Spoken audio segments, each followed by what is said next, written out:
We're very fortunate tonight to have Michael Deibert here with us. Michael, thanks so much for coming to Colombia.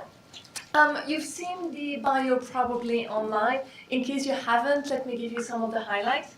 Michael is a journalist who has covered some of the most of the hotspots, some of the most interesting and most dangerous conflict zones. He has written for many high-profile newspapers, not only here in the U.S. but also abroad. So he's published in the Washington Post, the Wall Street Journal, the Guardian, the Huffington Post, Le Monde Diplomatique, and so on and so forth. He's also appeared on many well-known TV channels, and he has won several awards for his work. And on top of that, because that's not enough, he has also written 3 books. So he's written one book on Haiti that was published in 2005, one on the war in the Democratic Republic of Congo, and then one on the drug war in Mexico. That was his latest book. And he's been working for the past few years, he's been working on a 4th book that is focused on Haiti again. And the book will be released by Z-Book in a couple of months. And Michael has very kindly agreed to come to Colombia tonight to give us a sneak peek of the book and to give us the highlights of the forthcoming book, which is a really great privilege for us. So Michael is going to talk for about 35 minutes, and then we're going to open the floor for Q&As, and we're going to wrap up by 8 p.m. tonight. Thank you so much again, Michael, for coming. Thank you very much. Thank you, Severine and Ingrid and SIPA and the Saltzman Institute as well for having me. I'm glad at any opportunity when we can get a bunch of people together to talk about what's going on in Haiti. So without further comments, I'll just begin. Long live democracy, mesocracy, bureaucracy, slumocracy, shamocracy, stupidocracy, kleptocracy, all the squalor and ineptitude, all the bigwigs and their filthy tricks, all the civilian military decorum, so they can feast themselves on our illusions and desperation. All they have to do is change the color of their uniforms or scrap them completely, as though painting the robe blue would make a hanged man feel better. These words were written by the Haitian author Lionel Trouillot in his book Rue des Pas Perdus nearly 20 years ago, and I think they are worth remembering at the beginning of this talk, which will look at the history of Haiti in general, but more specifically the period since 2004, which my forthcoming book concentrates on and tries to provide a very precise anatomy of.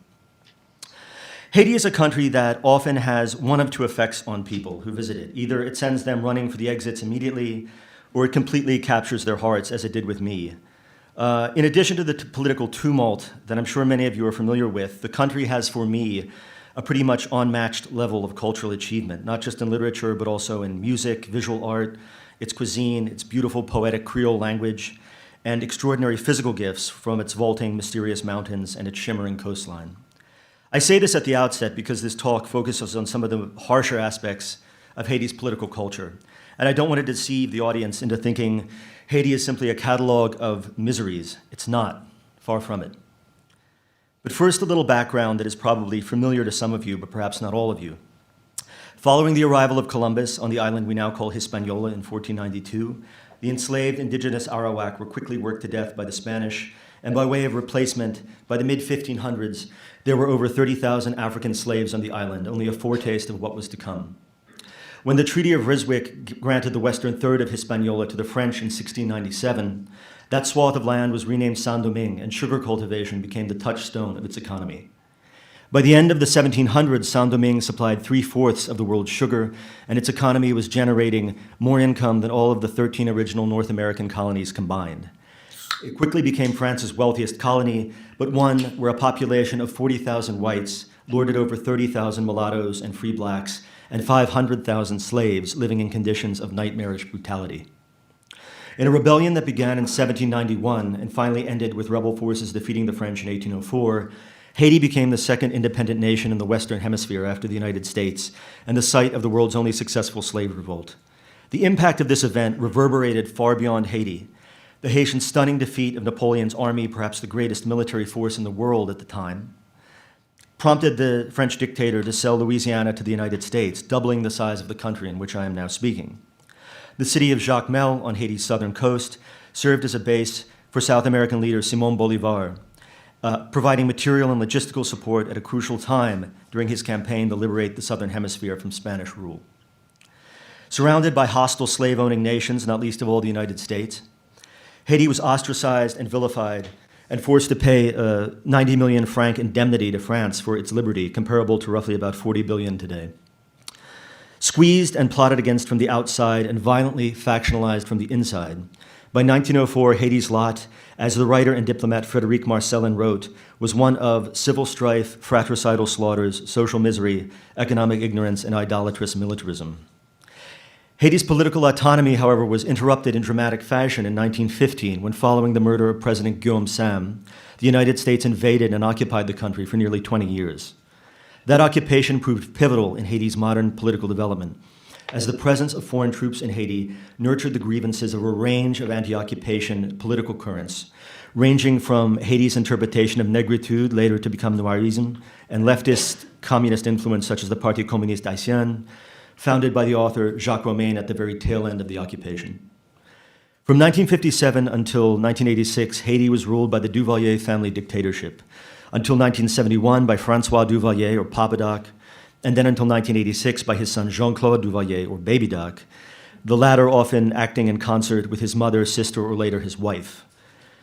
Though there were some similarities with other dictatorial regimes of the era, such as that of Somoza in Nicaragua or Trujillo in the Dominican Republic next door, Duvalierism, particularly as practiced by the father, outdid almost all of them in maintaining an atmosphere of repression and static terror, buttressed in no small part by Duvalier's feared militia, the Tonton Macoute, which he saw as a bulwark against the US-created Haitian army that had ousted so many of his predecessors.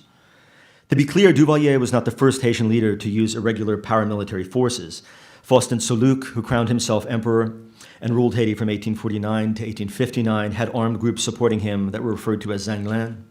The renegade general Louis Jean-Jacques Acot had what were referred to as l'Armée Souffrante, or the Suffering Army, around the same time.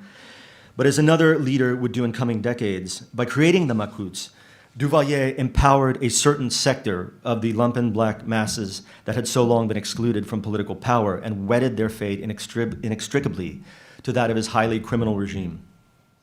With the overthrow of Duvalier the Younger in 1986, I believe we arrive at one of the critical moments in Haiti's modern history. In many ways, the same powers who were responsible for the final decision that it was time for Duvalier to leave, Haiti's army, its economic elite, the US government, sent a very clear message to Haiti's politicians and its people. He's gone. Please don't bother us with things like truth commissions. Now is not the time.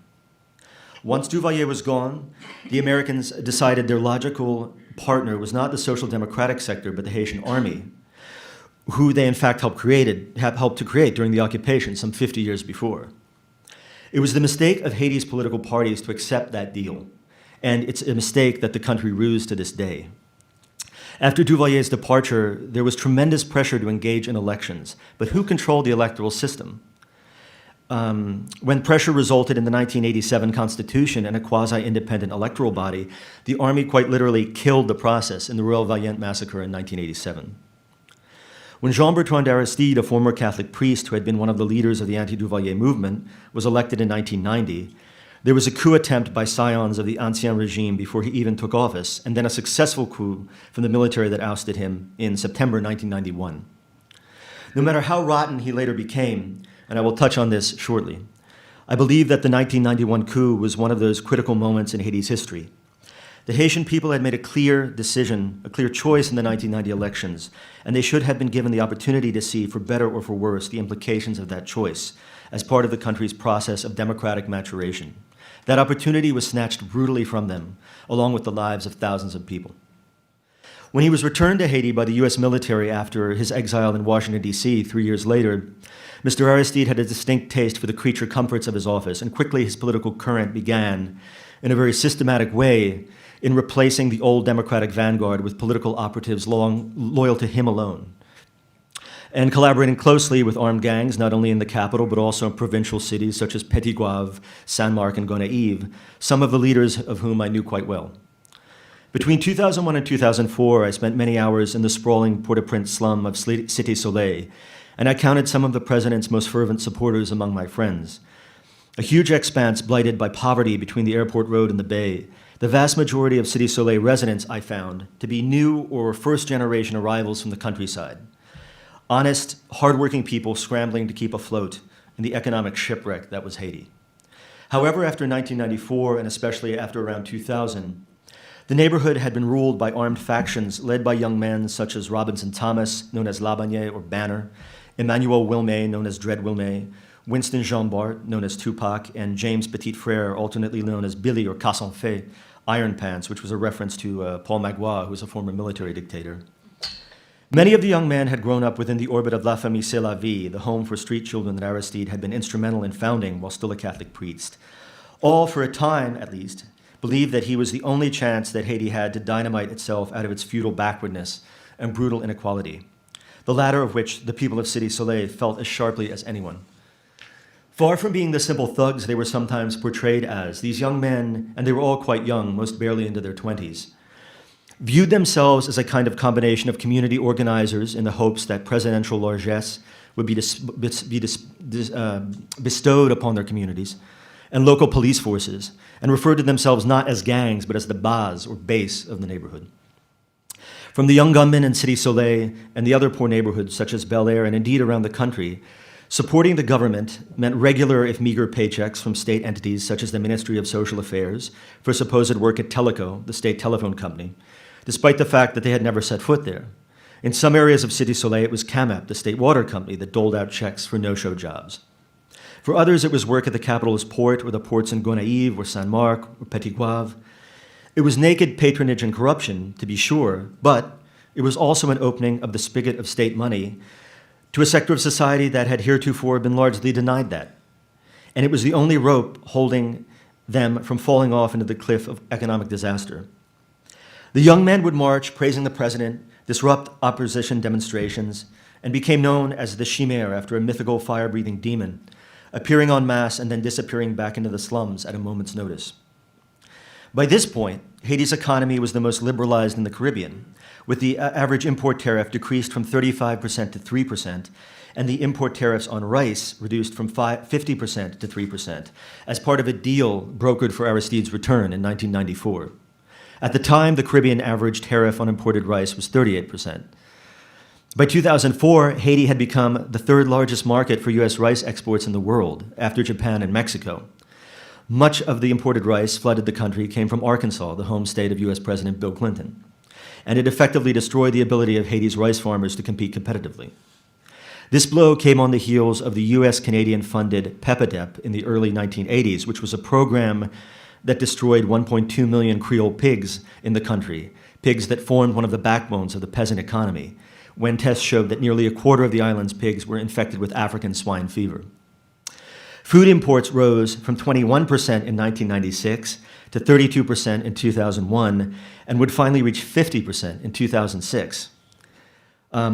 Between 2000 and 2005, the agricultural sector accounted for only 2.5% of the development aid that Haiti received. In ever greater numbers at the beginning of this century, the 2000s, Haitians flooded to the capital, Port-au-Prince, desperate for work that wasn't there. When Aristide was overthrown in February 2004, after months of large-scale protests against his rule from a large swath of Haiti society, the armed rebellion against him began among the very strata that he thought would protect him, the urban gangs, specifically a group called L'Armée Cannibale and Gonaïves, who believed that Aristide had killed their leader. They were joined by dissident former police and army personnel, many of whom had been biding their time in the neighboring Dominican Republic. Once Aristide was gone, there was political revenge against some of his supporters, some of whom were thrown into jail without trial, once again, as after the process of Duvalier, though, after the ouster of Duvalier, no real process of accountability, justice, or reconciliation for the very real crimes that people had been subjected to occurred. A brutal war of attrition developed between Aristide's armed supporters and the Haitian police. It was not, however, a one-sided war. Mario Androsol, who served as the chief of Haiti's police from 2006 until 2013, told me, there were bad guys in those slum areas, of course, but the elite and the politicians also used the police as a weapon against the poor people. Probably 65% of what happened in Port-au-Prince in terms of criminality, the police were responsible. This is the same scheme for 200 years, the elite using the security forces against the people, end of quote. There were two investigating bodies set up to investigate the corruption during the Aristide era, which concluded that his government illegally pumped at least $21 million of his country's meager public funds into private firms that existed only on paper, shell companies, the Panama Papers, for example, same concept, and into his charities. One of the areas in which they focused was the looting of the state telephone company, Teleco, which was helped along, a later lawsuit alleged, by, among others, two US companies, IDT and Fusion, which had as their CEOs, respectively, former Republican Congressman Jim Corder, who would be a major fundraiser in the 2008 presidential campaign of John McCain, and former Democratic Party Finance Chairman Marvin Rosen. But again, despite the meticulous investigations, no one would go to jail in Haiti for this corruption, though several would be jailed in the United States. After 2 years of bloodshed under the interim government, Haitians voted massively in 2006 for the election of René Préval, who had first served as Haiti's president from 1996 to 2001, and was and remains a unique figure. A former Aristide associate who took his distance from the former president years earlier, Préval was a figure in whom Haiti's lower class and bourgeois could meet, who could manage the trick of being on good terms with divergent political leaders such as George Bush and Hugo Chavez simultaneously. In an interview with AFP, Préval said that the rich are cloistered in their walled villas and the poor are crammed into slums and own nothing. The gap is too big. Weapons must be taken from the hands of children and replaced with pens and books. But like so many others, the election of Préval had to be decided with support from the street, and large-scale protests finally forced Haiti's Electoral Council to subtract enough of the blank ballots cast from the total number of votes counted to push Préval over the 50% mark, where he would have to face a runoff against former President Leslie Manigat. Not everyone was convinced of the wisdom of this decision, with historian Claude Moyse writing a bitter dissent in Le Matin, accusing the international community of simply tossing aside the democratic process in favor of calm. Préval went some way in mending bridges between Haiti's bitterly divided political factions, in no small part by freeing the partisans of previous governments that had been languishing in jail, and began a demobilization and reintegration process aimed at urban gangs, along with intervention by the Haitian police and the UN mission that had been in Haiti since Aristide's overthrow, known as MINUSTA, that saw the country largely back under control by the beginning of 2007. As Haiti's eternal political crisis appeared to be edging towards a truce, disaster of a different sort was visited on the country in the form of no less than 4 immense storms: Tropical Storm Faye, Hurricane Gustave, Hurricane Hannah, and Hurricane Ike, that made landfall in Haiti between mid-August and September 2008.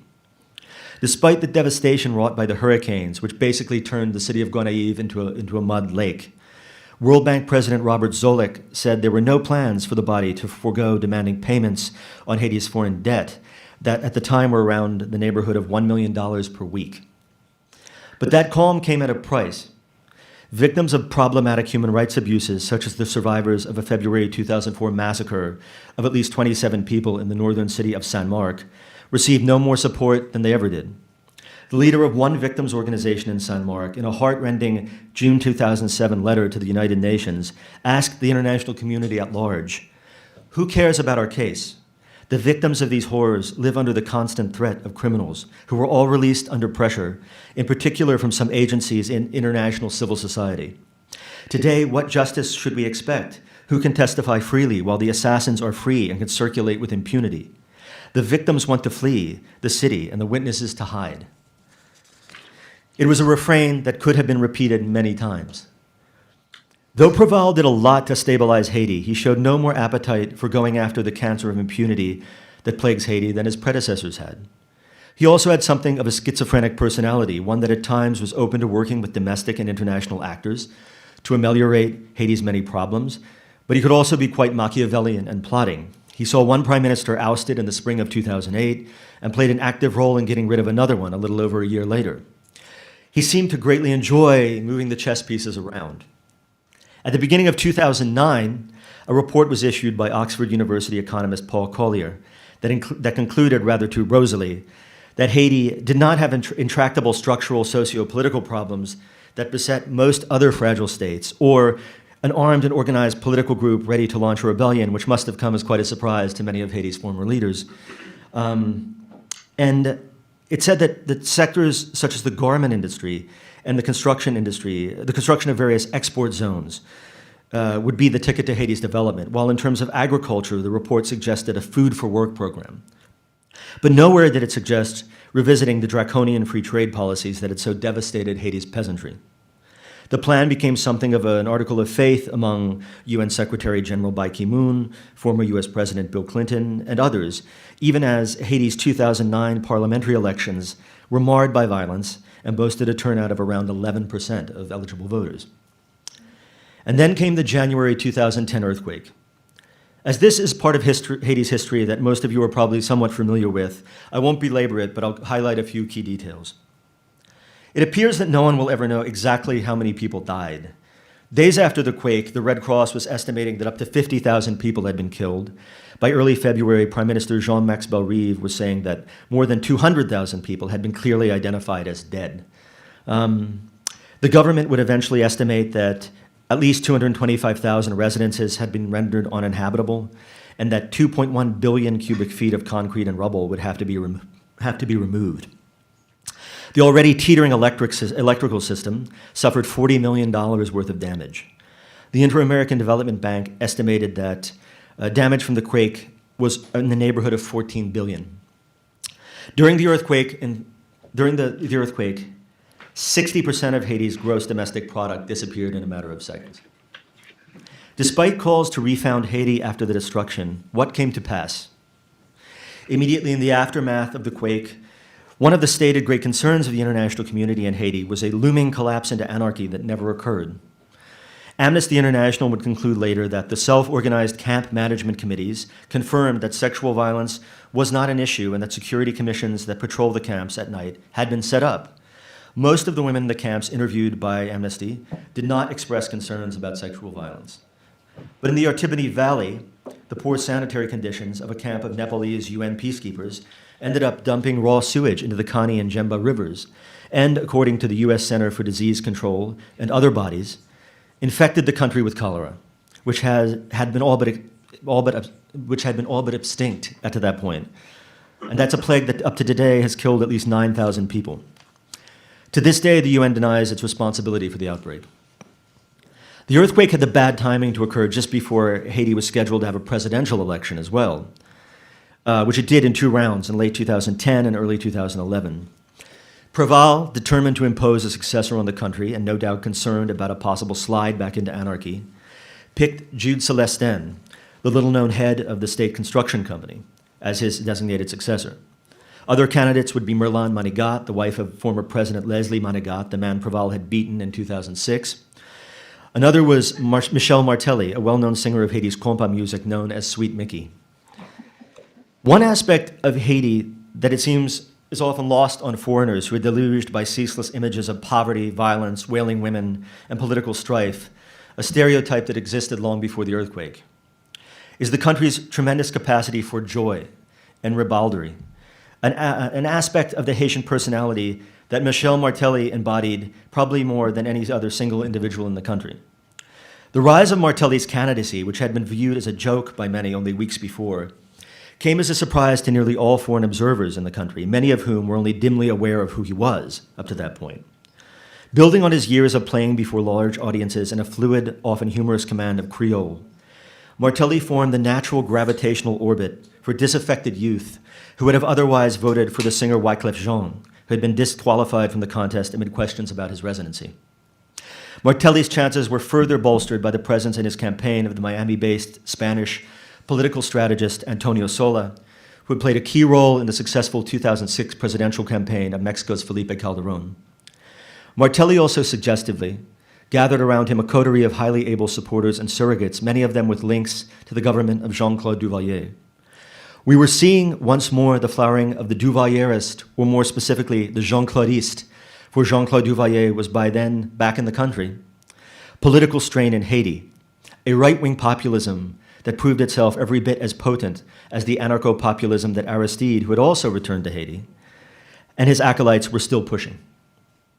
One of the more insightful readings of Martelly's rise came from the Haitian sociologist and former ambassador to the Dominican Republic, Guy Alexandre, who wrote that it was explained by the frustration of the population and its rejection of Préval, who had not been able to manage the country since the earthquake.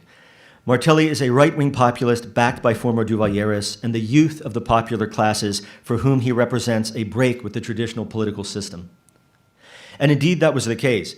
Shortly after Martelly was elected, I spent time among the Bas in the Port-au-Prince neighborhoods of Saint-Martin and Martissant, and there was told that everyone in the zones had voted for Martelly. After a contested election, in which the hand of the international community played a strong role, but not one, I believe, which skewed the results, Martelly advanced to the second round against Mirlan Manigat and won, Jude Celestin having been cut from the runoff. Once in office, Martelly, like Préval before him, had a devil of a time getting a prime minister through parliament, with two rejected before Gary Conille served a few months and then was replaced by telecom's mogul Laurent Lamothe. Martelly assumed office in a country where nearly 700,000 people were still living in temporary camps. Of the $4.58 billion that had been pledged after the earthquake at an international donors conference, only $1.74 billion had been dispersed. Relations between Martelly, a man not known for mincing words, and Parliament, many of whom behaved like roosters in a yard and not an insignificant number of whom would be accused of crimes up to and including murder, were dismal from the start. Martelly's own entourage, consisting of some characters of dubious reputation to say the least, didn't help matters. Though Martelly and Lamothe did succeed in going some way in changing Haiti's dismal image and attracting foreign investment, they were unable to agree with Parliament on a formula for elections, and once those elections were finally held last year, they were met again with cries of fraud, and the second round was cancelled under threat of violence from Martelly's domestic opponents. As Aristide had 2 decades earlier with Préval, and as Préval had done the previous election with Jude Celestin, Martelly plucked agribusinessman Jovenel Moïse as if plucking a rabbit out of a hat to be his hand-picked successor. Again, many saw the hand of the international community, with an editor in the daily Le Nouveliste asking of the foreigners, "Do you know what is being done here in your name?" Where does this leave us now? Why does this keep happening? Why is every election in Haiti disputed? I believe that much of it comes down to one word: impunity. There was no accountability for Duvalier-era crimes, Aristide-era crimes, Préval-era crimes, or Martelly-era crimes. There is a certain victor's revenge wherever whoever is in power at any given moment can try and exact revenge on those who oppose them, but this can't be confused with justice. The international community calls for stability in Haiti while having for decades pushed policies that undermine stability, both in terms of their economic policies. By 2013, Haiti, a country that only 3 decades earlier had produced 80% of the food it consumed, now imported half of that food and 80% of that rice, but also by making deal after deal with the same discredited political figures of years past who keep recycling themselves in different guises.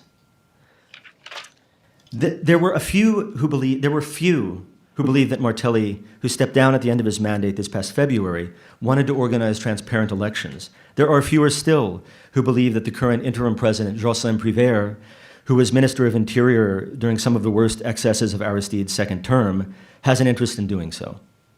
Rather than address the structural defects in the political and economic system that appear to make the country ungovernable, the country's varied elites, often with foreign backing, are content to attempt time and again to try and impose stand-ins to advance their narrow interests, only then to have their chosen proxy rebel, often violently, to assert their own rule.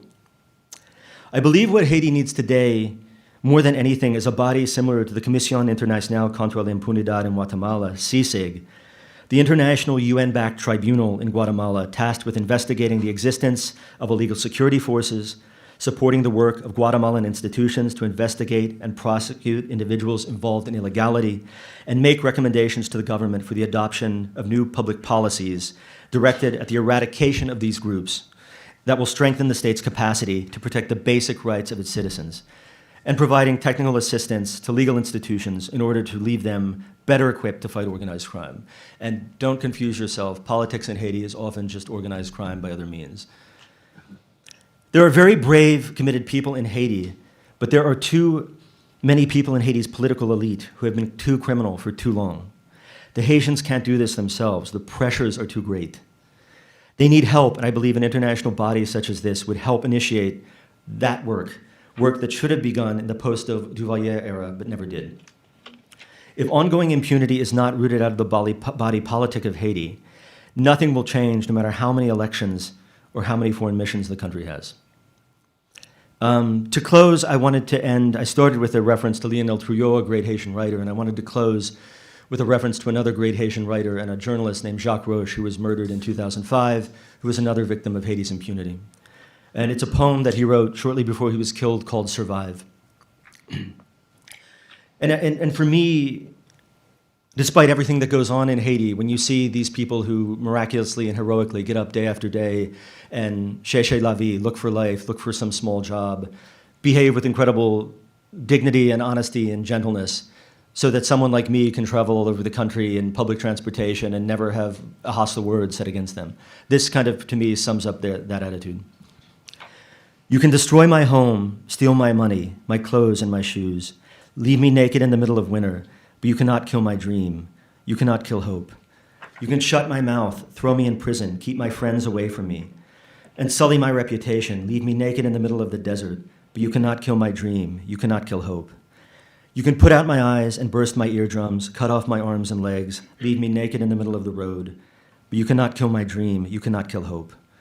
You can cover me with open sores, poke an iron into the wounds, take pleasure in torturing me, make me piss blood. You can shut me away without pen or paper, treat me like a madman, drive me mad, humiliate me, crush me, give me no food or water, make me sign my surrender. But you cannot kill my dream, you cannot kill hope. You can kill my children, kill my wife, kill all those I hold dear, kill me, but you cannot kill my dream, you cannot kill hope. Thank you.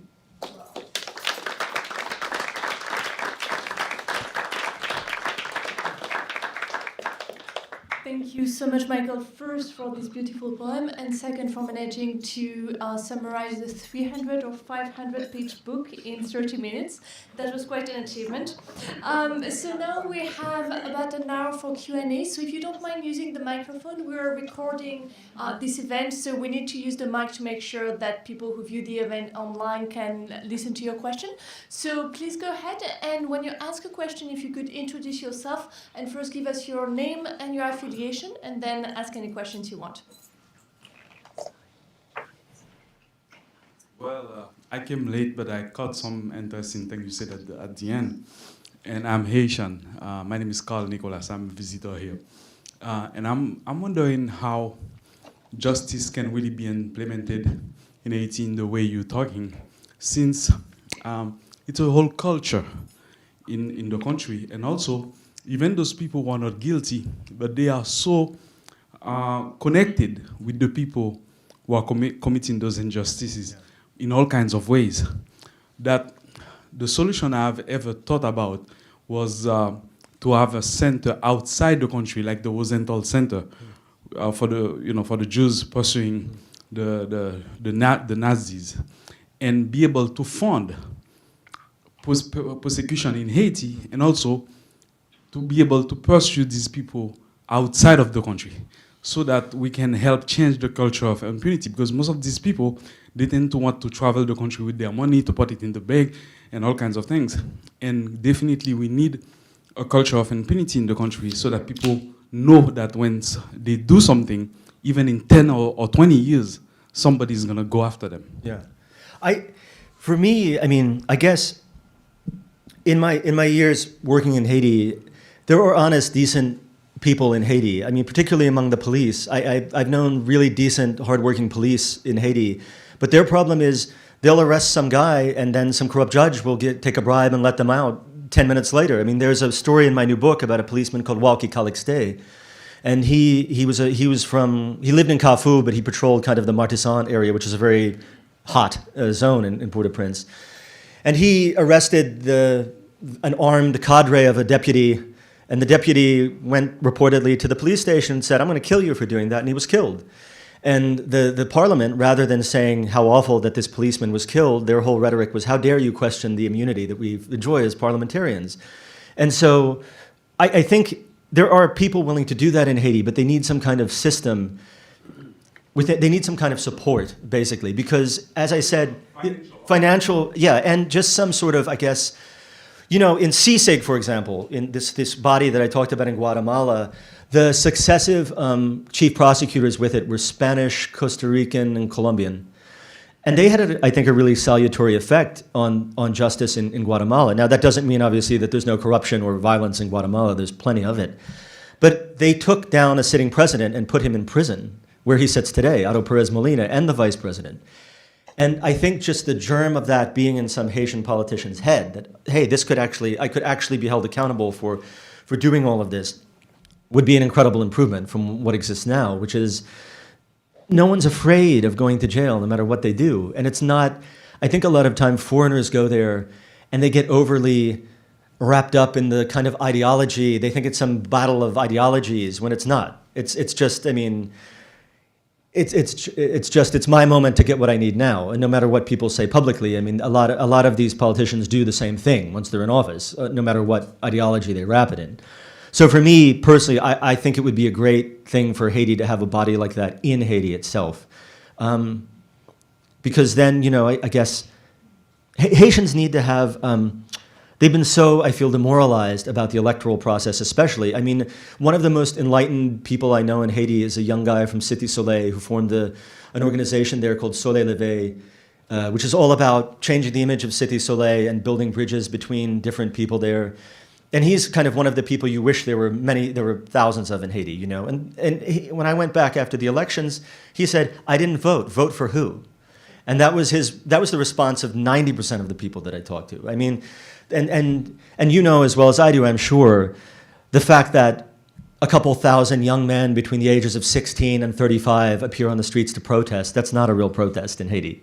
When you see women and people like that protesting, then that's a protest in Haiti. So, you know, I think that the idea of getting some accountability for the politicians might go a bit to giving people a bit more faith in the political process itself, at least I hope. Yeah. Yeah. Hi, my name is Nick Cannell. In my spare time, I formed a nonprofit organization called Combi Musique. But I'm not talking about that. My question is really about MINUSTA. I am wondering if you've had any particular knowledge about what their timeline is, spoken with anyone at the UN about them? I mean, they're drawing down now, and you know, during the kind of anarchy that was going on around the last election, I didn't see any MINUSTA troops anywhere in the capital. I mean, they were completely gone from the south. I think there's still some people in Cape Haitian. I think there's still some people in Port-au-Prince, but I did not see them as any sort of a presence in my visits there over the past year. I mean, you know, and the sad thing is, I mean, after the earthquake, something happened to MINUSTA. I think something structurally went awry. And whereas, you know, they had done some good things before. I mean, I think that their partnership with the Haitian National Police in terms of also hand in hand with Préval's reintegration and demobilization program and bringing security back to the capital especially was good. But after the earthquake, this kind of, I guess, bunker mentality developed, probably because they had lost over 100 people, including the head of the mission and the deputy head and all of these people. But there was, I don't feel like the mission was ever the same after that, really, in its effectiveness. And it's just gotten less effective with time. So. And I know, is it Louino Robillard that you're talking about? Yeah. Yeah, he's a good friend. Great guy. Mine. Yeah. My name is Dr. Emmanuel Pereira. My question essentially is that during the Bush-Clinton initiative, we had a situation where a lot of money and a lot of funds and essentially a lot of power was in the hands of these two individuals. Why isn't anyone just say right out that the problem is the United States? Because it's not. You have a situation where Obama took an individual like George Bush and teamed him up with Bill Clinton, who essentially, along with his wife, Hillary Clinton, wield tremendous power in Haiti, bought a lot of assets, a lot of properties, and yet no one is talking about it, not even during an election year. in which Hillary Clinton... Do you really think that Obama wakes up in the morning and thinks, what will we do about Haiti? Obviously, no. Okay. But this need to be the discussion. Look, I agree with you in the sense that I think the international community certainly has played a very rotten role in Haiti, but I'm not one who's going, look, I know the country too well, and I'm not going to sit here and tell you that the Haitian politicians are a bunch of helpless children who are just being mean, the United States is being mean to them. The United States has a lot to answer for, and not just the United States. But the Haitian politicians who lord over the misery of their fellow Haitians and couldn't care less if they live or die also have a lot to answer for. And it's a dysfunctional, abusive relationship between the two, I think.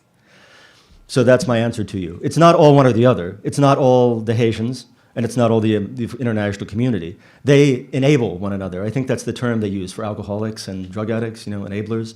And I think that's a lot of what you're seeing in Haiti. And I have a lot also in the book, I couldn't get into it here, about different foreign companies that are working in Haiti and the way they profited. I mean, I go into a lot of detail about the telephone company, which was a very profitable state industry in Haiti. And international politicos, along with their Haitian partners, broke it up and sold it off piece by piece, and not a dime of that was seen by the Haitian people. But a lot of people in the States got rich. There were a lot of nice mansions bought in Miami with that money from Teleco. So yeah, I do get into a lot of detail about the international role in Haiti for sure.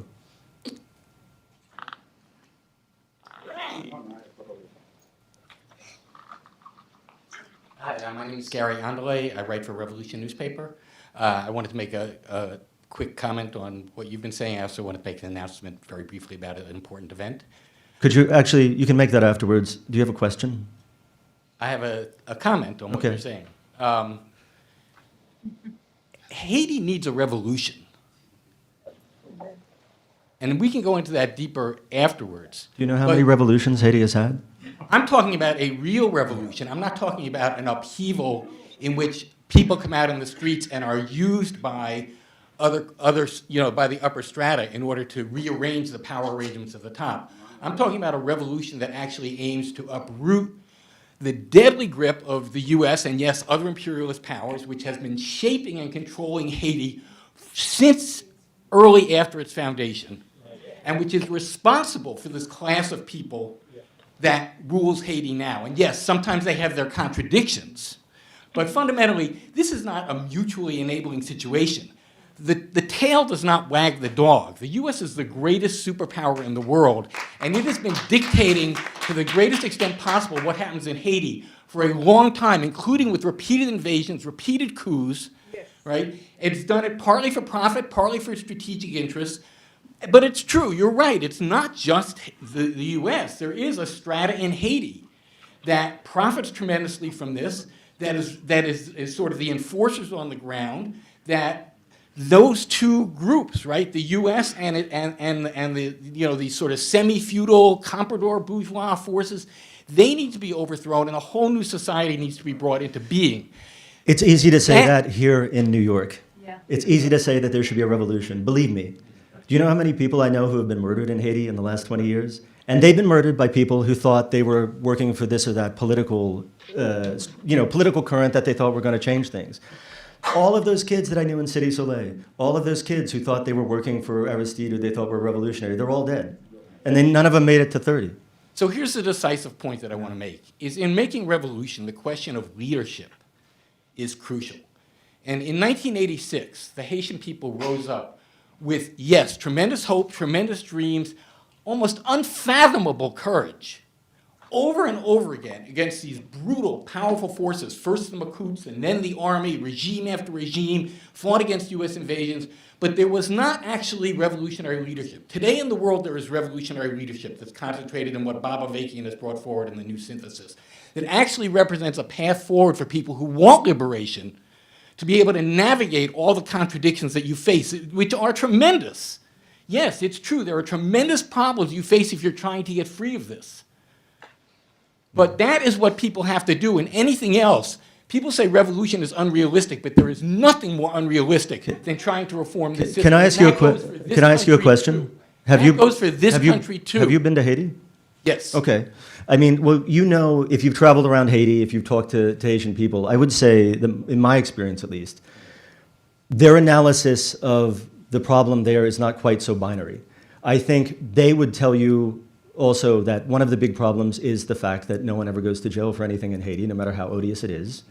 And as you said, and as I think this is a point on which maybe we agree, that there is a war that kind of goes on between political elites, which differ among themselves, but they have the same modus operandi. No matter what rhetoric they dress themselves up in, I might be a Jean-Claudiste, I might be Lavalas, I might be whatever, but the life of the person in the countryside in Grand Saline, the Ortibonite, the life of somebody in Maïssa in the Plateau Central doesn't really change, doesn't get any better.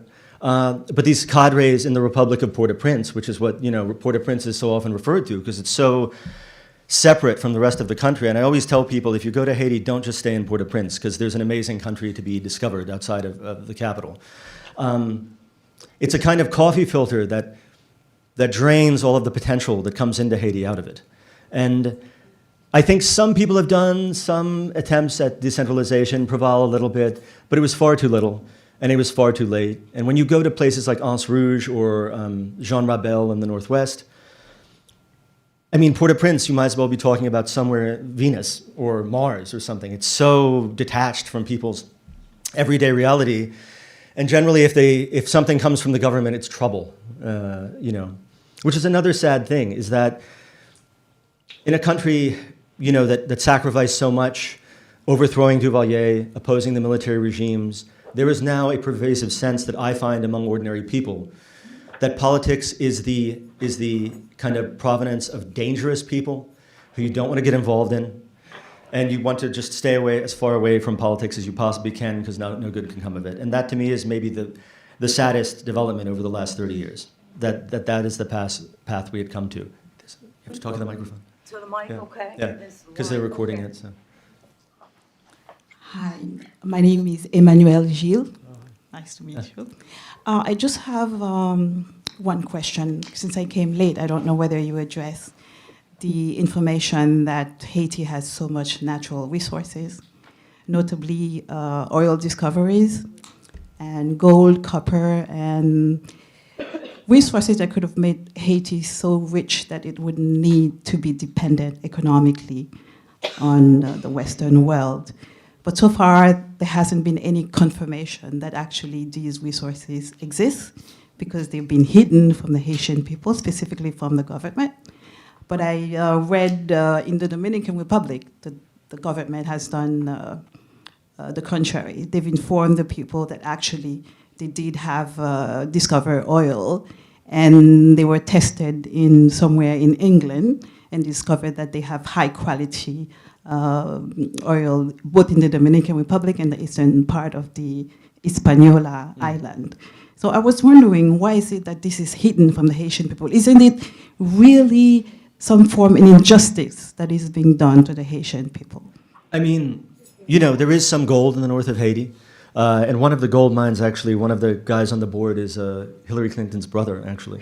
And She divvied up the country yeah, already. but I mean, there may be more than I know sitting here telling you, and I don't want to pretend that it doesn't exist if it does. But of what I know, of what I've been able to confirm, I'm sure there's some there. But what have they been waiting for? I've been in countries like Congo that are totally at war, and they're plucking the resources out of the ground, and foreign companies are making bank off that left and right. What are they waiting for in Haiti?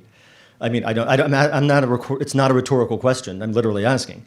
Because Haiti is, in many ways, a much more desirable location for that. It's not all the way over in the middle of Africa. It's right here in the Caribbean. Certainly Haiti has, the poverty-inducing policies in terms of agriculture and whatnot are things that have been intentionally repeated over and over and over again. And that's something that I don't think people can argue with. A country that goes from producing almost all the food that it eats to producing almost none of the food that it eats in 30 years, that's pretty amazing, change. And it's not something that I think really happened by accident. But for me, that's what I concentrated on a bit more, is the fact that, that why has so little attention been paid to the rural part of agriculture and things like that in Haiti over the years, and so much to this kind of faux maquiladora model that doesn't really provide that many jobs. Caracol, which was the big kind of showpiece for the international community in Haiti, it opened up outside of Cap Haitien. It was supposed to employ 60,000 people, and now, years later, it's still at about 3,000. And it's been that at that level for years and years now. So, I mean, that model obviously doesn't work. Hello. Hey. How are you? Good. As you were speaking, you talked about political elites. Who are they? The political elites in Haiti? In Haiti, yes. I mean, you have a couple of different ones. I mean, you have some who are linked to the economic elites, and sometimes they're one and the same, but they're not always the same. And then you have basically kind of career politicians who have made their money off of a system whereby a lot of people say, you know, you pay and threaten to get elected. And once you're in office, then that's your excuse to steal as much money as you can and bully whoever gets in your way. And the sad thing is you see people who outside of politics are extremely reasonable, nice people, and the minute they get into the parliament, it's a transformation. It's like corruption possesses the Haitian body politic. And what qualifies them to be politically involved? What qualifies them to do that? How did they get the education that needs to collaborate together and become politically so-called elites? I mean, myself. I just want to Okay. clarify. This has been going on since 1803, and is today, if there are political elite people, what are they doing with the eliteness? Are they helping the poor? Are they helping connect with schools so that everyone can learn how to speak, read, and write? Are they going to be able to develop the country where you can go to the bathroom and have enough toilet paper and have water to drink? Things like that. All along, the only thing they've been talking about, as far as Haiti's concerned, the elites, the elites, elites. What is that? What does that mean? To me, it equals a bunch of thieves and people who don't care about the other. There are people that live in the United States of America that constantly building big houses in Haiti, so forth and so on, for themselves. But if you go outside, there's no electricity, there's no lights, there's no places to go to the bathroom, there's no hospital. The only thing they talk about is the elites. What the hell does that mean? But elite is wait, let me just respond. Elite is a pejorative term, the way it's used in But Haiti. that It's not a needs term to of endearment. stop. That's not helping the country in any shape and form. And the gentleman that was here before, he stated something about the revolutionary liberation. What does that mean? Please. You'd have to ask him what he meant. I don't know. Whoever was that, what does that mean, revolutionary? Can you define that for me, please? He left already. Okay, well, let me answer the first part of your question before I forget Yes, it. yes.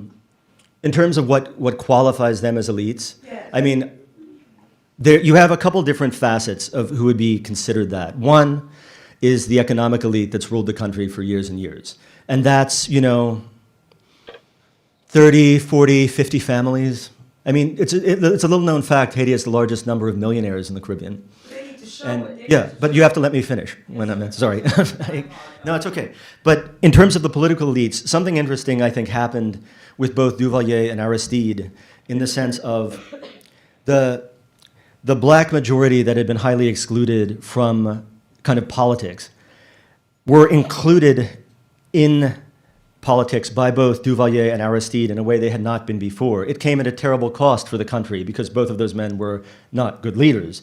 But you had this kind of nouveau riche black political class that didn't really exist before them. And it brought them a few steps ahead. But it came, as I said, at a terrible cost because the people who felt the brunt of the bad governance from both of those men were the black underclass. It wasn't the rich bourgeois who could just fly to Miami or whatever and hang out. So there are those two different strata of elite. And sometimes the political elites cooperate with the economic elite, and sometimes they're adversarial to them. But it depends on who we're talking about. I mean, there's a bunch of different ones who have kind of different allegiances depending on who they are. So, I think that the Haitian people need to explore a little more with different parts of the world and try to really learn and educate the people that are down there. If it's money that involves, I'm educated because I have money, it's the wrong process. And I also feel that they need to get some help from wherever they can get it, not just the Haitian, who still have a slavery mentality in ways that govern such situation. Now, they talk about, if I'm going to Haiti, I want to find a place to go to the bathroom. It's not going to be only about the elite. I have electricity in my house because I can buy this operation, whatever you call it, General Electric, whatever, I can buy it. But the next person after that, they can't afford it. Something needs to be done. It's not the Haitians that are going to elevate and help the country. just them by themselves, it's not gonna happen. 1803 keeps going on and on and on. It needs to stop. And they're not very far from the U.S. 1 hour away from Miami, you're right there. So how dare you go to Haiti and don't have a place to go to the bathroom? Unless I'm the elite. What I would say is Preval, when he was elected in 2006, said something that I think was very perceptive and very telling, which he told the rich in Haiti. He was like, "Don't forget, you live in a ghetto too," and they do, you know. They do. And I think that realization, any kind of bridging of this huge gulf in Haiti has to begin with that realization that they may be living in a ghetto with a great house, but it's still a ghetto. You know? When you come out, there's Yeah. no electricity Yeah. in the streets And- for you. Yeah, exactly. Yeah. It needs to stop. Ahi bobo. Hi, Michael. Hi, Javier. My name is Javier Hernandez. I'm Peruvian. I worked twice in Haiti for 7 years. As you, I'm enamored with Haiti. And I just want to dispel something that has been said here. The only thing you will not find in Haiti is slave mentality. Oh, there's plenty of slaves. That's not true. No. That's not true. Plenty of slave mentality. Stiff.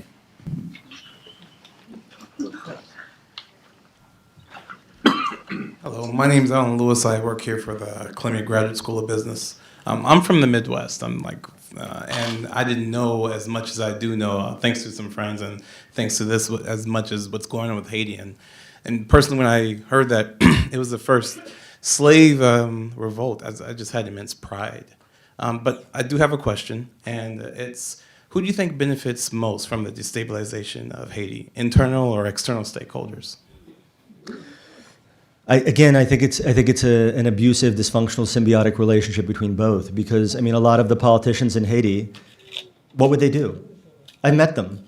I mean, you know, they're not going to go get a job and work for Apple or something like that. Let me tell you. I mean, the brilliant people feel, most of them, that their only ticket is to leave the country and come here. And then, of course, you have cadres in the U.S.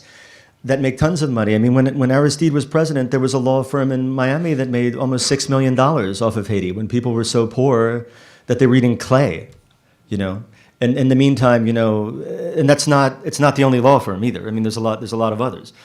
So, I mean, I think we can't just have this kind of, again, binary, it's all the Haitians' fault or it's all the foreigners' fault, because it's I believe, a combination of both of those things.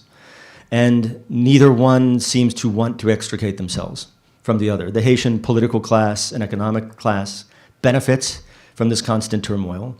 And some sectors on the outside benefit from it too, benefit from it financially.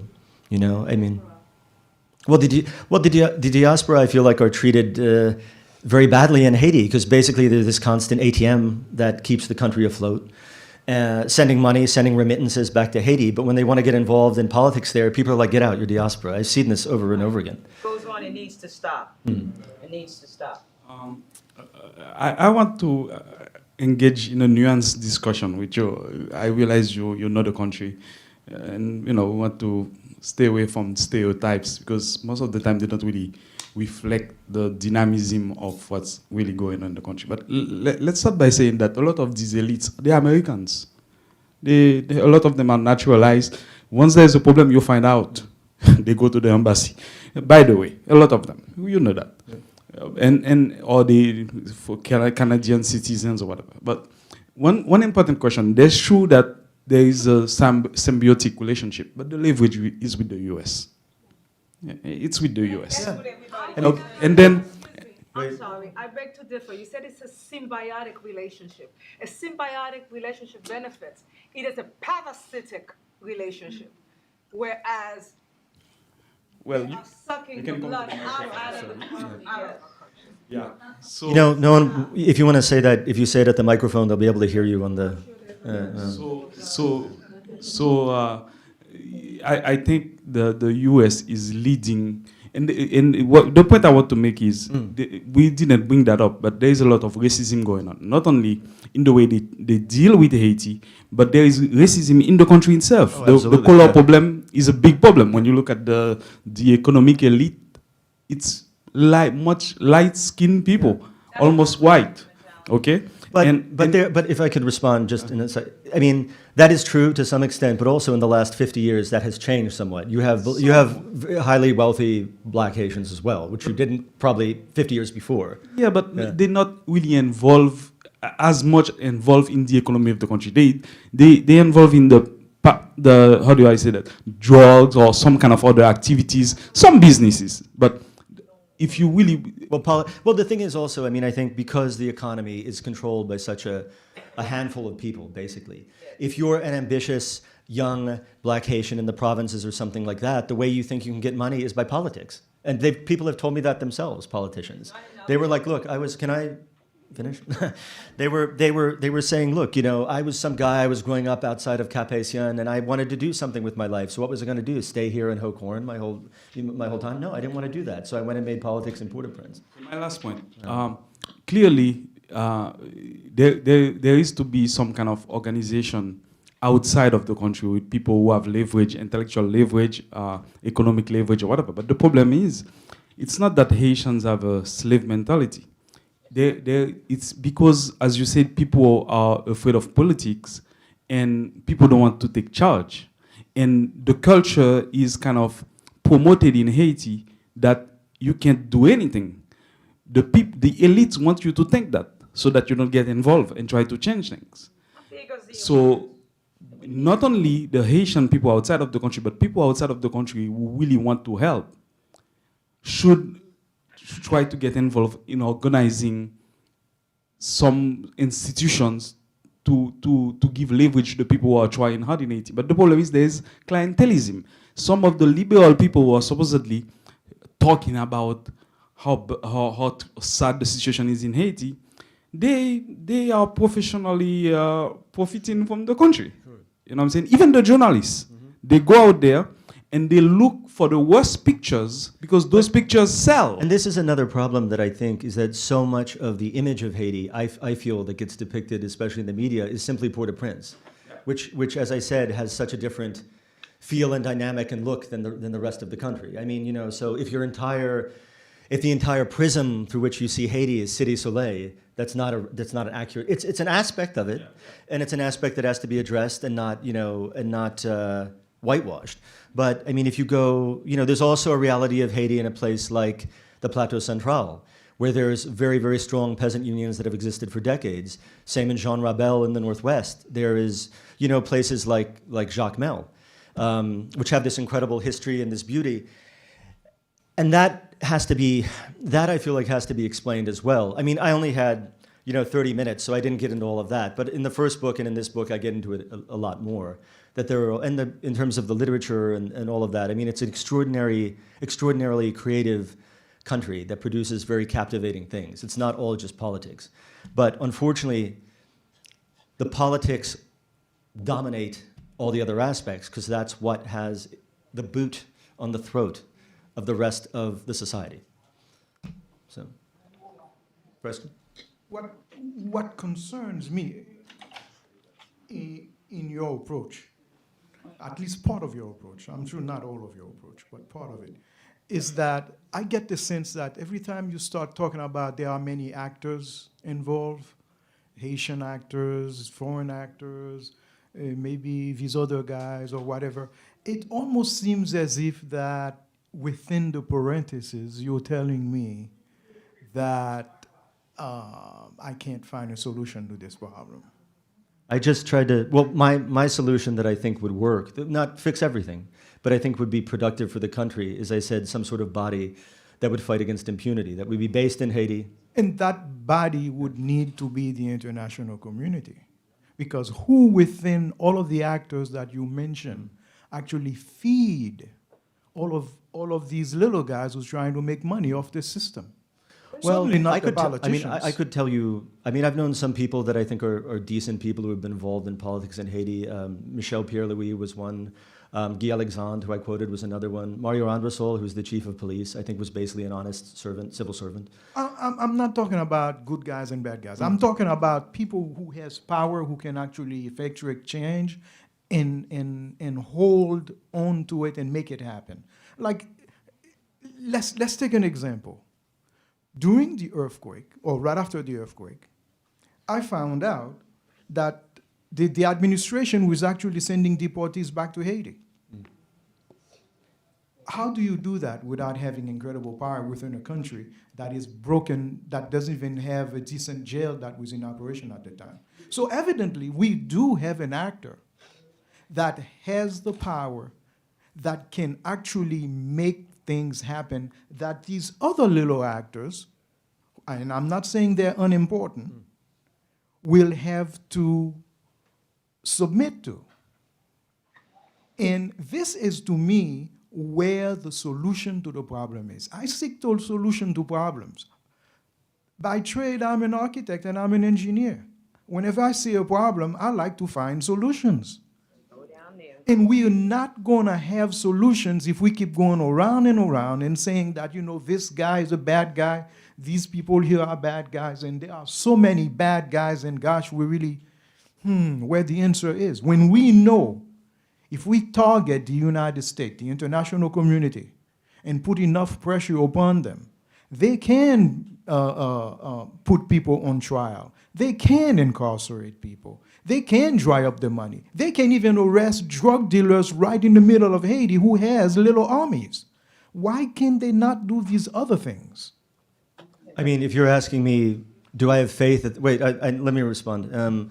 Do I have faith that the United States is going to come in and save Haiti? No, I do not. Thank you. I do not. And the thing is, I think that only Haitians can save Haiti. The United States is not going to do it. They don't care.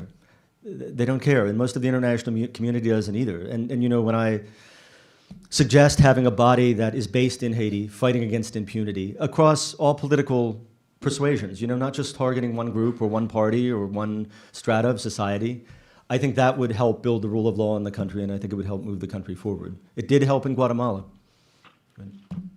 I'd like to just add on to that. I generally agree with your the points you're making to advocate for some sort of body against impunity. It seems to me that it does need to be an international body, but international actors have exploited Haiti historically. So that's hard. And I'm curious to know what steps you're doing other than writing a book and telling this room full of people, all of whom we all love Haiti, right? Everyone agrees on that, right? Okay.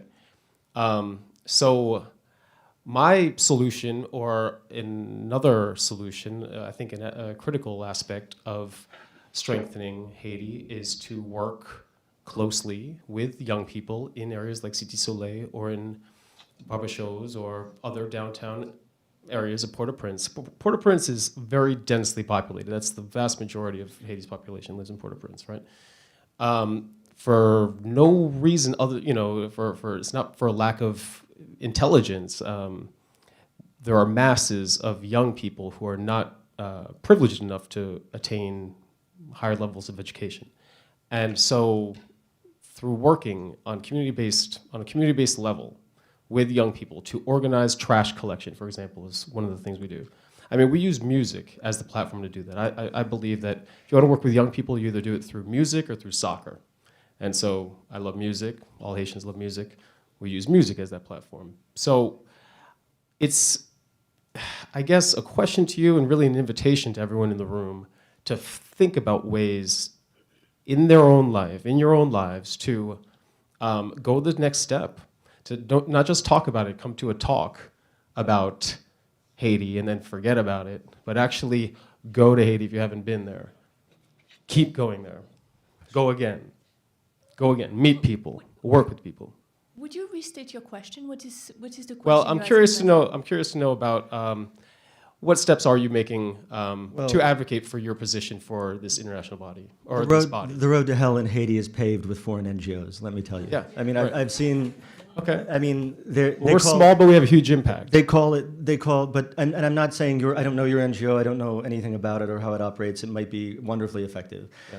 But if I had a nickel for every white foreigner who went down to Haiti and was going to save it with their NGO, I would not have to write books or do anything. I'm happy to contribute to that. I'm not saying I'm saving it, but we all have to contribute. But the thing is, I mean, generally, in my experience, when foreign NGOs go down to Haiti, what they contribute is the growth of themselves. more than they contribute with the growth of the people in Haiti. And not all of them. I've seen some that have been wonderfully effective, like, but the ones that I've seen are most effective are generally ones that have their genesis in the analysis of a Haitian of Haiti, like Foncose, which was founded by a Haitian priest, for example, is a microfinance organization that does great work. Focal, which was founded by Michel Pierre-Louis and Lorraine Magonese, that's another great organization. But I mean, you know, there's this, I mean, La Cour La Paix is another really good one, which was founded by Louis-Henri Mars, and they do kind of conflict resolution in neighborhoods that begins with an intense kind of coming to terms and talking among different strata of society. And they talk and they talk and they talk, and sometimes an elite guy or a baz guy or something, they're like, we want to do something, let's go do something. And you know, the La Cour La Paix's approach is that, look, you guys are not even really seeing one another yet. You know, you're not even recognizing one another yet. So we have to talk more so we get to know one another more. I think I mean, and if you want to say, you know, I think everybody, they have a saying in Haiti, little by little, the bird builds its nest. And I think, you know, everybody has something to contribute, and whether that's writing or music or NGO or whatever. I mean, I don't think one should, you know, some of the most influential people in Haiti have been writers, have been people like Jacques-Stephen Alexis and Jacques Romain and Lionel Trouillot. So, I mean, I think everybody has their contribution they can make. And for me, I would not feel comfortable going down to Haiti with some kind of a group and telling people there I was going to show them how things work. No, I don't. I listen. But that's your own judgment as to how not musique you works. I personally. mean, you respect Roby, right? I respect, yeah. Okay, so we work very closely with Roby, in addition to so many other young people. And I'll tell you an actual thing that is being planned right now is a concert. Phrase it as a question. Okay. Who would like to come to Michael? Would you like to come to a concert that we're organizing in Parc Saint-Thérèse in the summertime with many of Haiti's biggest rappers and singers, many of whom I know personally? The cost of admission is free for anybody who takes a rapid HIV test. It takes a what? A rapid HIV test. We're partnering with Jesquio Centers. We're partnering with Cornell, who's under Cornell Medical Center. So that's my invitation to you. Anale? That's something. Sorry. Anale, let's go. Anale, oui. Okay. Merci, Severin. Merci. Hi, maybe I'm one of the few people who doesn't know much about Haiti, so I was just wondering, since you said that the capital was much different from the rest of the country, if you could explain a bit more about this difference. Well, I mean, most of the kind of land area of Haiti is a rural peasant society, and the capital is this kind of concentration of humanity. It was built for about, I think, 200 to 300,000 people. Now I think somewhere in the neighborhood of 3 million live there, and you feel it, you know. So I mean, when you land in this huge swirl of humanity and these images of what in some neighborhoods are pretty miserable poverty, I think sometimes people think that is Haiti in its totality, is what you see in the capital, and that certainly is not my experience. If you walk from like this town in the Plateau Central, Anche to Papai, you see a much gentler side of life in Haiti, I think. You see a much closer to the land side of Haiti, which is also the reality of the country. And I think just sometimes when people just go in Port-au-Prince and don't go anywhere else, they have this image of Haiti, which in my opinion is not very realistic. So that's I hope that answered, yeah. There are a lot of nice spots in the capital. True. I used to live in Paco, which is a beautiful neighborhood. I mean, yeah. I just have one last question. Okay. I agree with you when you say that Haiti's problem is actually mainly in its justice system, that Haiti needs a very strong justice system. But my question is, how do you realize this justice system with the type of democracy that we have? I don't see it possible unless we come up with another system, something that we would have to invent. But would you think also that perhaps the democracy is in the state that it's in because of this rule of impunity that goes across society? The people who rule Haiti's political situation are people who are able to do so because they never have to fear from the justice system anything. They can just, you know, do whatever they want. And I feel like maybe it's just one building block of multiple things. But I feel that if there was a system to counter that pervasive and total impunity, that would at least be one step to move the country a bit forward, to have some accountability so that just a badge of parliament or a uniform wasn't a license to commit unbridled banditry and murder and whatnot, which it seems to be too often today, I think. Yes, but at the same time, democracy brings just anybody in power. For instance, if you're going to have democracy and you elect a president, the people has to actually have a knowledge of whom they're voting for and what they are voting for. If you're just voting for a singer, if you're voting for a priest, or you're voting for, I don't know, bankrupt whomever. former baker. Exactly. Yeah. So what do you expect? What we need is a group of people who actually know what they're doing, people who are going to discuss issues like decentralization. Nobody ever talked about decentralization in Haiti. So if we're just going to just vote every 5 years just to vote, it isn't going to work. So we're never going to accomplish this strong justice system that you are advocating for. You need some kind of order before you can do all that. But do you think not that perhaps the order would come from a strengthened justice system, or no?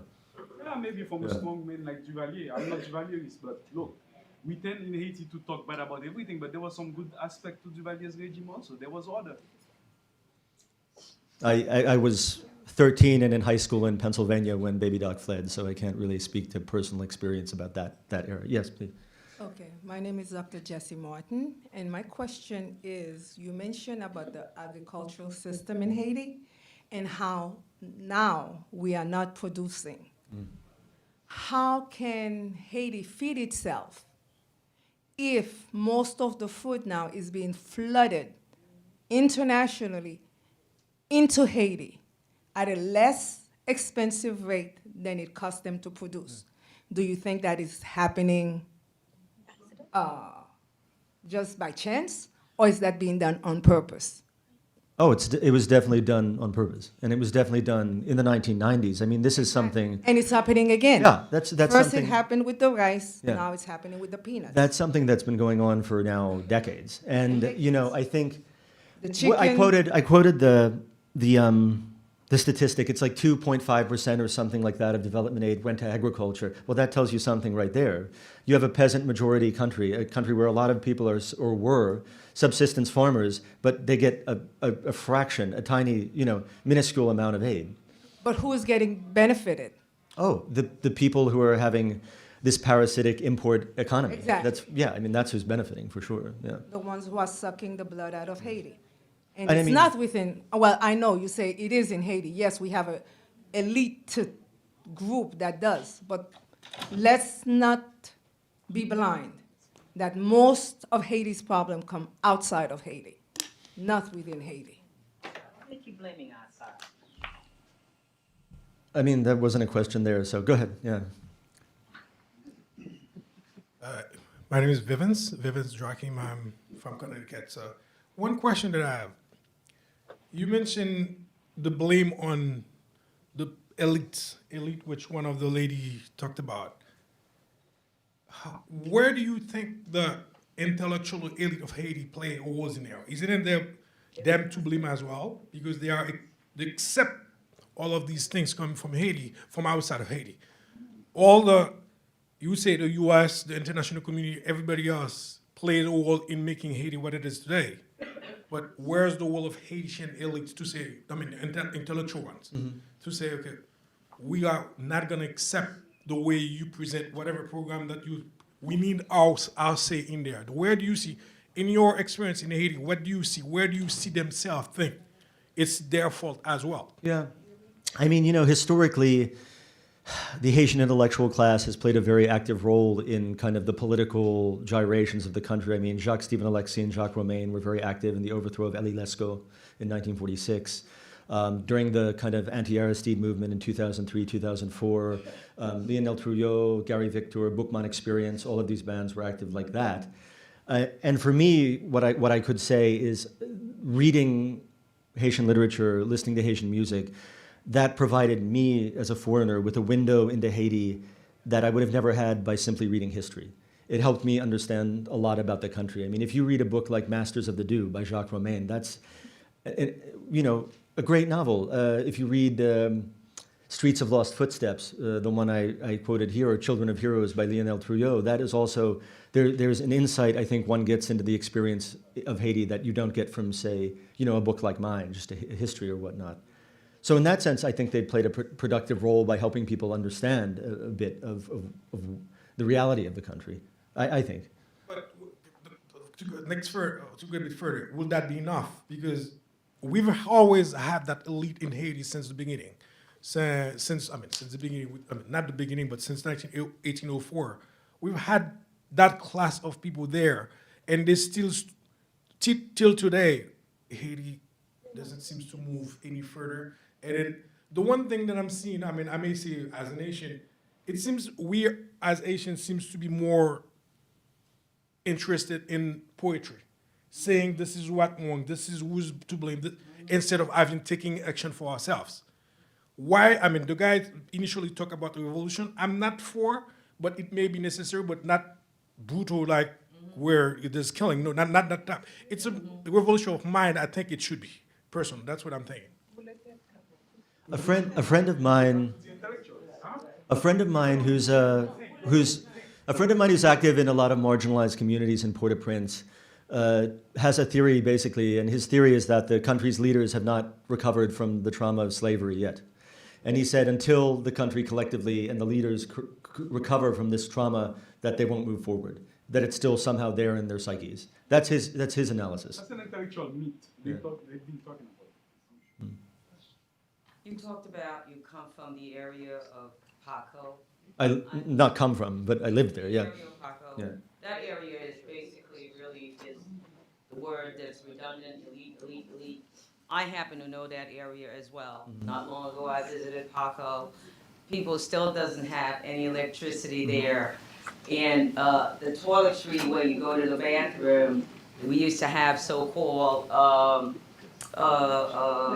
pompier, let's say, I don't know how to say that. And, Same thing happens in West Virginia. and you go to the bathroom, and the ones who don't have the money, American dollars, and this is Haiti, and this American dollars you need to have in order for them to come in to remove feces from holes, toilet holes. So therefore, multiple people are using these toilet holes. It gets to a point where if you go put your tush there, you're going to be touching somebody else's feces. Okay. And this is 2016. Okay, I understand. Still doing We're that. getting rather scatological from. I can Yeah. usually say on, but these are the things that are still going on Okay, in Haiti. okay. And there's no law, and they keep talking about, I'm making a statement, they're still talking about. Thank you for the statement, but would you phrase it as a question for Michael? Yeah. Oh, I'm Please. sorry. Well, he talked, what can we do to solve these poverty levels as opposed to elite poor? When are we going to help the poor people to go to school and stop the blaming on other parts of the world? Haiti have gotten many help from the world, but every time they do, they don't accomplish much. What are we going to do? What can Well, we do to help them? a couple of things that I said that I think would help are, stop completely ignoring basically the agricultural sector, because then people wouldn't be flooding into the capital for jobs that don't exist, and they could stay where they grew up and work. And another thing would be to have some rule of law, which is totally absent now. Those are the two things I would say. Sometimes I donate money to people in Haiti that I know, trying to send them to school and so forth. Stop doing that. They go in and they get robbed. When are they gonna stop? When are they gonna raise? If you have But another question, please. humanity needs to be focused with Haiti. Humanity. Thank you. Hello, Michael. It's lovely to be here. I apologize for being a little late. I did want to focus on I'm curious about this question of the elite and what we've heard coined as the morally repugnant elite. And after having traveled to Haiti and seen it, from a firsthand kind of take, I'm wondering what are some productive ways to move forward in terms of, maybe perhaps you addressed this in your talk, but to bridge the gap between the elite and the general public? What are some productive ways? What do you think what are some steps that could be taken in terms of forging genuine connections, bonds, and a sense of a common goal, a sense of civic engagement from the elite, and a sense of general eye-to-eye understanding between the population and the elite? At the height of Operation Baghdad, which was this 2-year period of hell in Port-au-Prince, there was an initiative formed by local Haitians with the support of an Irish NGO called Concern that was called the Committee for Peace and Prosperity in Saint-Martin. And Saint-Martin is one of these quartiers populaires, poor neighborhoods, you would say, but it's on the outskirts of an area, an industrial area with a lot of factories. And the whole kind of impetus for that was to get the elite who ran the factories and the base in Saint-Martin to talk with one another, just to talk, to recognize the common humanity that they both had. Because there was this, and is, this huge gulf of misunderstanding between different strata of society where they basically look at one another as devils. I mean, you know, and if you talk to a guy from a place like Saint-Martin about a guy who lives in, you know, La Boule, I mean, it's as if they're on different planets. And by sitting and talking for hours and hours and doing retreats, they went up to the mountains and would spend days together just discussing their lives and how they perceived one another. I saw myself, these people from very different backgrounds begin to recognize some common humanity in one another. And that is a process that's continuing today. You know, it's continuing in Grand Ravine and Tibois and some of these other areas. So I think that, you know, that, and especially because it was an indigenous initiative. It was these two different communities in this basically the same zone deciding, look, if we're basically committing collective suicide and we can't continue doing this. And so I think initiatives like that are incredibly valuable. And then after that, you get to the whole aspect of bridging the gap between urban and rural, which is a huge other gulf of misunderstanding in Haiti, you know, where people it's kind of a mini diaspora thing, where in the sense of a lot of times people, you know, there's this kind of hatred, but at the same time envy of a lot of diaspora in Haiti when they go back there. I mean, people need them to send money back, but then they think that, okay, well, now you live in the States or Canada or whatever, you think you're better than us. And people who leave, say, San Rafael in the north and go to Port-au-Prince, the people back in the countryside feel that about them when they come back, like, oh, now they're big city people. So I think, you know, although it's not, you know, building a wall or putting a hoe in the ground or digging a well, I think that kind of dialogue between the strata of Haitian society is really valuable. And I think it's something that should be continued and fostered more. Because I saw the difference in the way these people viewed one another from the beginning to the end, and it changed a lot. Yeah, I just kind of wanted to touch on one other aspect that's kind of maybe a bigger picture aspect as far as blackness and the way it's construed in the States. So my father, being Haitian, having left Haiti in 1963, came to the United States and experienced what it was to be black. Mm-hmm. So I think that in a lot of ways, even the elite classes, when they come to the United States to study, they have this realization, they're black, right? They're considered black. So I think that there is a potential point of solidarity, that I think there's something productive there. I think if we can just kind of maybe start to, in a weird way, use that as a unifying factor, or potential unifying factor, to start to kind of break down some of these kind of racial imaginations in ways that, you know, the Haitian identity can be more, it can have a point of reference. Mm-hmm. And just from that point of kind of trauma and experiencing race in a different way, so that solidarity is more, you know, the center point. Yeah. But that's more of a statement than... Sure, no, that's interesting. Yeah, no, you're completely right. I mean, the people who are considered mulatto, quote unquote, in Haiti, which is the term that's used, I mean, if they come to a place like the States, they're black. And it's a very schizophrenic kind of,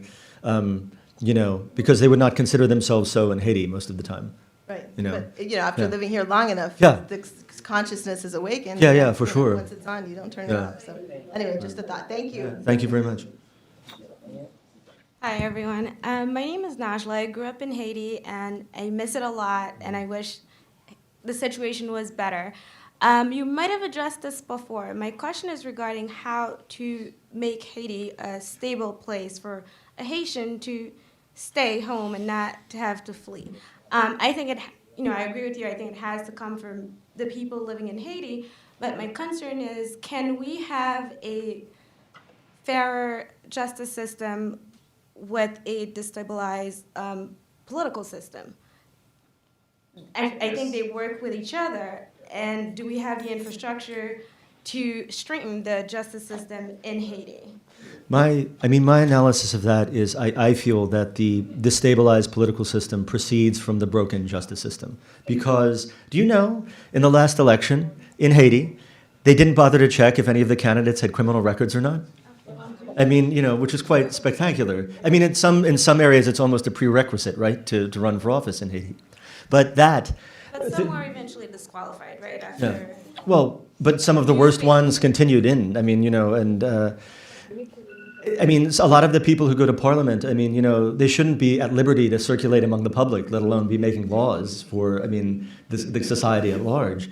So, I mean, my analysis of it, and people may disagree with this, is I feel like the broken political system is enabled by the broken justice system, because the country should have at least one pillar that works. Now it has none. I think during Androsol's time in the PNH, I think the police functioned as a basically non-political body for the only time in the country's history. That completely ended when he left.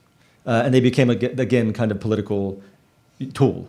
But you don't think the lack of physical infrastructure, like not having great jail facilities, that doesn't really allow the justice system to function properly? They have a lovely jail in Croix des Bouquets that Clifford Brandt is sitting in right now that you could go visit. But he was able to escape. How lovely is it? Yeah, they got him though eventually, and the Dominican army turned him back over to the police. But yeah, I mean. That is, hopefully I would say that the country would reach a point where its solution wouldn't be imprisoning vast numbers of its citizens because, as again, the people who are in jail, most of them have never seen a judge and won't. And so you have a guy who was arrested for like stealing a chicken housed in the same cell as somebody with multiple homicides who is a hitman for some sort of gang, and they're all in the mix together. And so I think, again, I think that the justice system would be the pillar that I personally would focus on, along with the rural economy, to try and change the situation a bit. Because the fact that the capital is constantly flooded with wave after wave of young men, especially, because, in any society, when you get lots of idle young men with nothing to do together, that's kind of a recipe for trouble, not just in Haiti.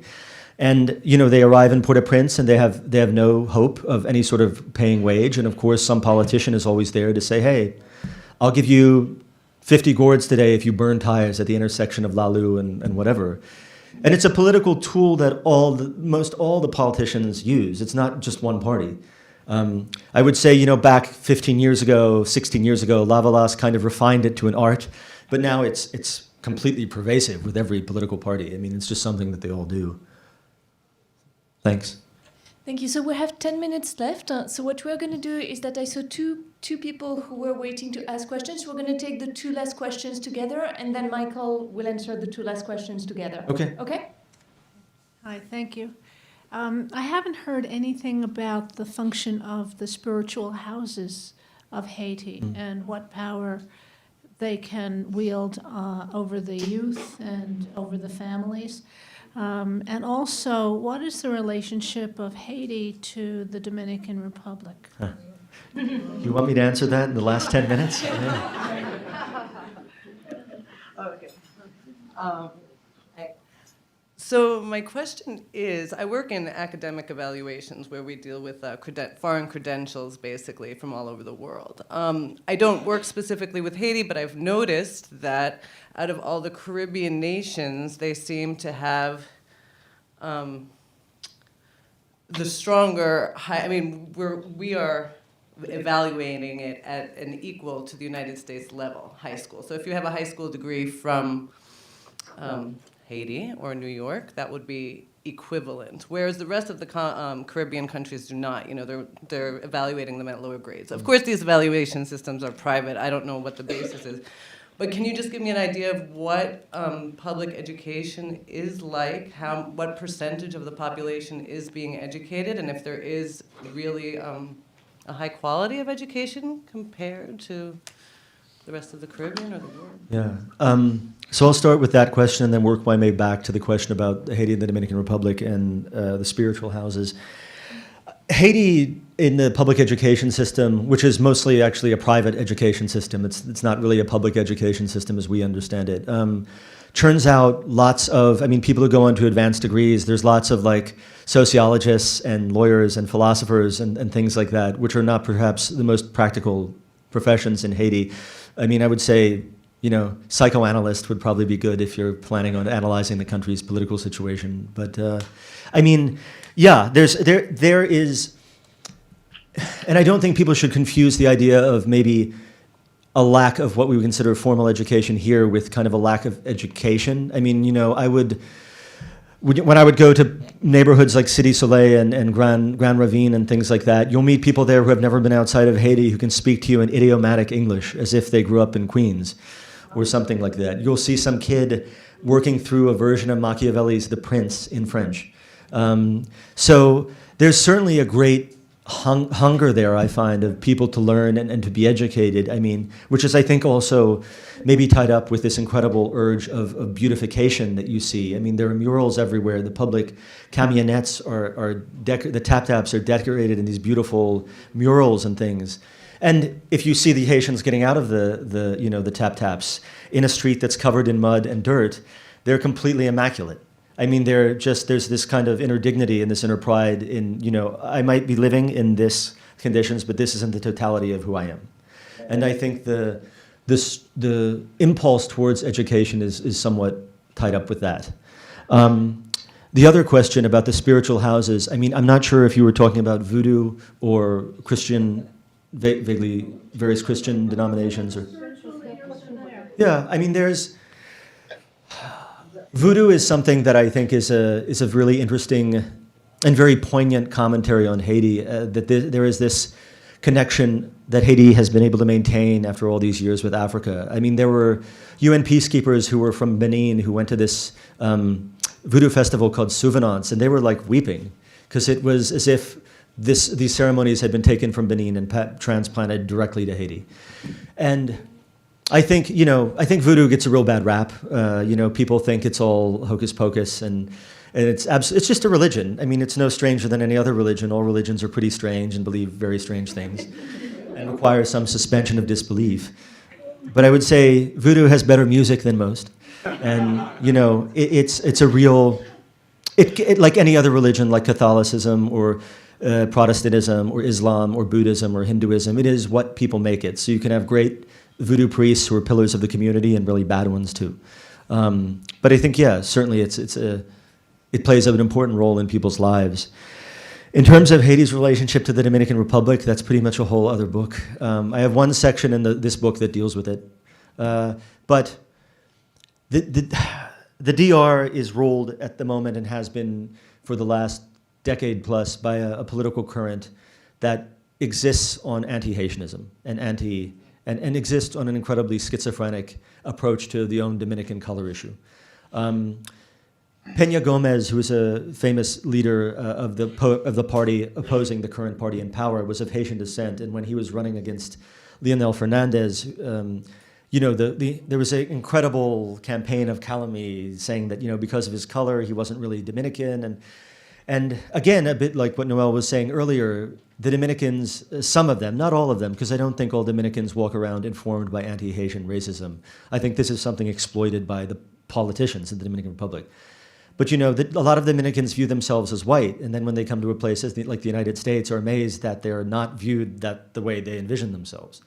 The Dominican Republic, its economy is totally tied into having disempowered Haitian labor, not just in the agricultural sector, which people know, but also in the construction sector and the tourism sector. If you go seeing a construction site in the Dominican Republic, way more than half of the people there will be Haitian. But at the same time, it also falls on the Haitian politicians for creating a situation that's so unbearable that their countrymen will go to a place like the Dominican Republic and deal with all the problems and all the racism there, just because there's this slender chance that they might have a life, where in Haiti they feel like they can't have a life. But I don't envision, unfortunately, relations getting much better between Haiti and the DR with the current party in power in Santo Domingo. So I wish I could end on a more hopeful note.